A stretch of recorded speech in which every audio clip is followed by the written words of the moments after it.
sejahtera semua, nama saya Kishwe. Nombor matrik saya ialah 2774458. Hari ini saya ingin berkongsi ilmu pengetahuan tentang Melayan Union. Apa itu Melayan Union?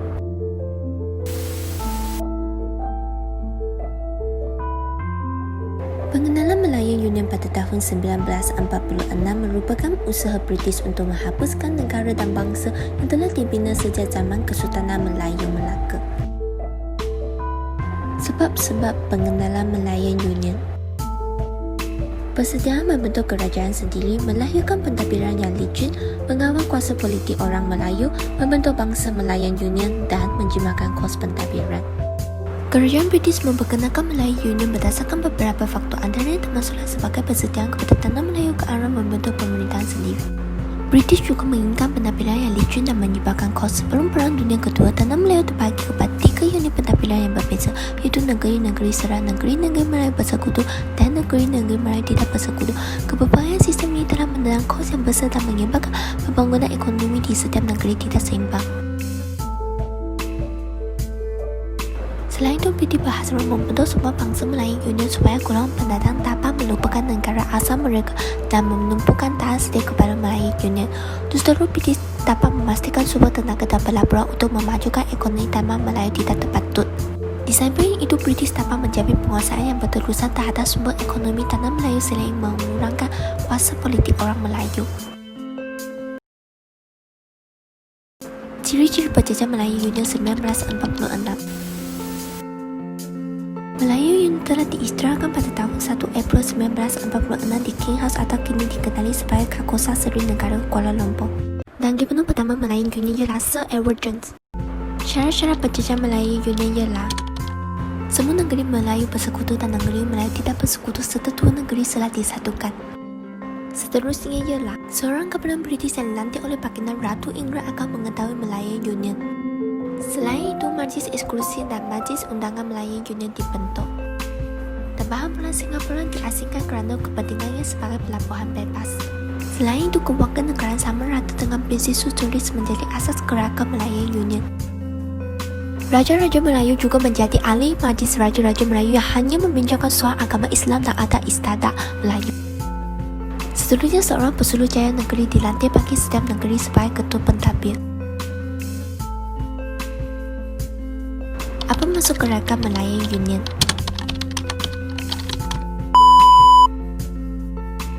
Gerakan Melayu Union ialah justru merujuk pada kelayakan menjadi rakyat Melayu Union kepada sesiapa sahaja yang lahir di tanah Melayu dan Singapura. Mereka yang berumur 18 tahun dan ke atas serta bermaksudin selama 10 hingga 15 tahun akan diberikan gerakan. Terutama mereka yang berumur kurang daripada 18 tahun yang merupakan anak warga negara di atas turut diberikan gerakan. Semua rakyat British daripada tanah jajahan tarunnya boleh menjadi rakyat Melayu Union. Seterusnya ialah reaksi terhadap Melayu Union. Berbagai reaksi penduduk tanah Melayu muncul apabila Melayu Union diperkenalkan. Kebanyakan daripada mereka menentang Melayu Union disebabkan oleh beberapa faktor. Antaranya ialah orang Melayu membantah tindakan Sir Harun Malaysia yang menggugah Raja-Raja Melayu bahawa Baginda akan diturunkan daripada takhta sekiranya enggan menerima Melayu Union seperti yang terjadi kepada Sultan Bardiz Kedah. Seterusnya ialah kebanyakan sukan tidak diberikan masa yang cukup untuk berunding dengan Majlis Mesyuarat Negeri seperti yang berlaku kepada Sultan Perak. Ketiga, terdapat sultan yang menandatangani penjajah Melayu Union atas dasar sedia kawan kepada British seperti Sultan Selangor dan Sultan Johor. Tambahan pula bagi orang Melayu, keadaan selepas Perang Dunia Kedua tidak sesuai untuk British membuat pembaharuan politik. Seterusnya, orang Melayu secara prinsipnya menentang penghakisan kuasa Raja-Raja Melayu dalam Melayu Union. Ini kerana Raja-Raja Melayu kehilangan tata dan kredibiliti sebagai ketua orang Melayu. Seterusnya, penggunaan zakat fitrah di bawah nama Gubernur Melayu Union. Keadaan ini bertentangan dengan kedudukan Sultan sebelum ini yang merupakan ketua agama Islam. Bukan ini sahaja, pemberian gerakan yang longgar kepada orang dan akan juga ditolak orang Melayu. Ini kerana dasar terbuka British ini dilihat akan mengajar setiap kuat orang Melayu sebagai pribumi. Seterusnya, bagaimanakah prinsip sosialis boleh mengajar setiap kuat orang Melayu? Ini kerana kemasukan orang takkan akan menyebabkan jumlah orang Melayu menjadi kecil. Seterusnya, orang Melayu yang tidak mampu bersaing dengan mereka akan mengakibatkan mereka mundur dalam ekonomi dan pendidikan. Seterusnya, orang Melayu juga bimbang akan kehilangan warisan dan budaya yang telah dibina oleh kerajaan Melayu seperti Kesultanan Melayu Melaka. Bagi mereka, pengenalan Melayu ini akan menghapuskan sejarah yang dibina oleh kerajaan tersebut. Lantaran itu, kebanyakan orang Melayu menentang Melayu ini dengan mengadakan demonstrasi secara besar-besaran. Bagaimanapun, gagasan Melayu Union juga disokongi oleh orang dagang dan golongan Melayu radikal. Antaranya ialah Parti Kebangsaan Melayu Melayap,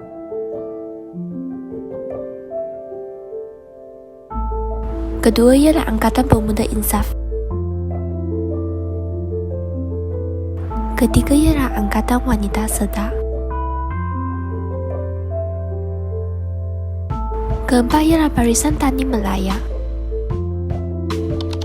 Mengapakah juga terdapat orang Melayu yang menyokong pembentukan Melayu Union? Sebabnya, dasar menyatukan negeri-negeri Melayu menjadi sebuah unit politik untuk melincirkan pentadbiran. Seterusnya, mereka juga menyokong dasar sama rata Melayu Union yang akan menghapuskan hak-hak perlindungan kepada orang Melayu. Mereka juga mempercayai janji British yang akan memberikan kemerdekaan kepada tanah Melayu. Mereka juga menyokong penyatuan agama Islam dalam Melayu Union kerana hak ehwal pentadbiran Islam dipermudahkan.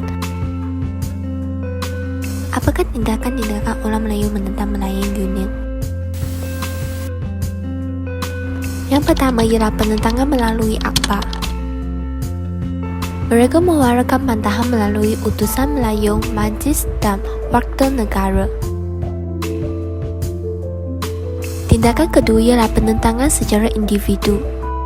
Pada 23 Januari 1946, Dato' Onn Jaafar menulis surat kepada utusan Melayu menyeru Melayu mengadakan kongres dan menubuhkan United Malays Organisation. Seterusnya, Raja-Raja Melayu membantah Melayu Union. Sultan Johor menghantar surat kepada setiap usaha tanah jajahan. Mereka juga mendapat sokongan bekas pengawal British yang pernah berkhidmat di tanah Melayu, iaitu Frank Swettenham, R.O. Winston, Sir Frederick Well and Sir Cecil Clement Smith yang menentang cadangan Melayu Union secara terbuka dalam abad The Times in London.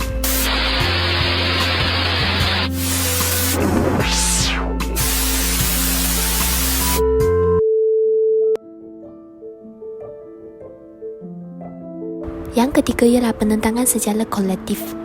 Orang Melayu mengatakan demonstrasi secara damai semasa Sir Harold Macmillan mendapatkan tanda tangan Raja-Raja Melayu.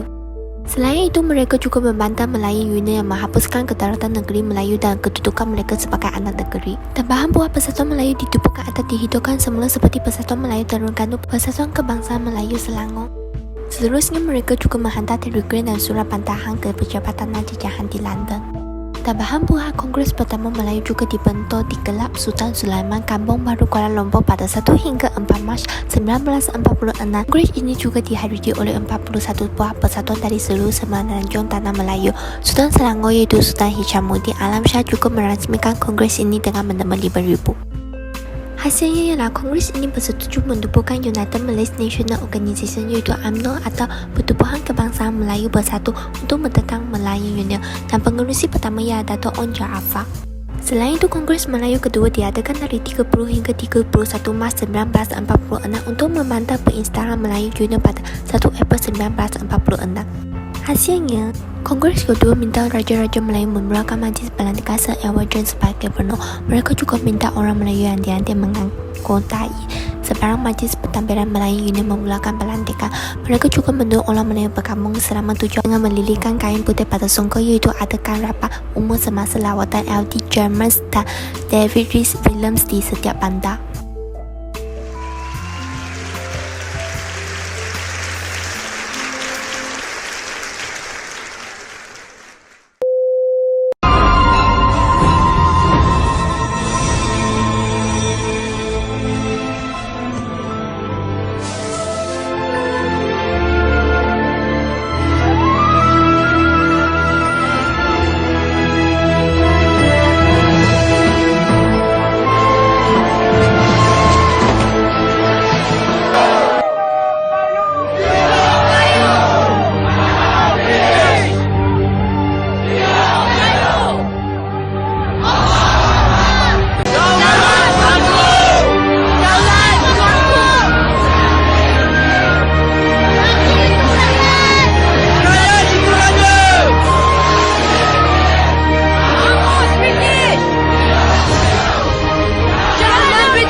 Sekian, terima kasih.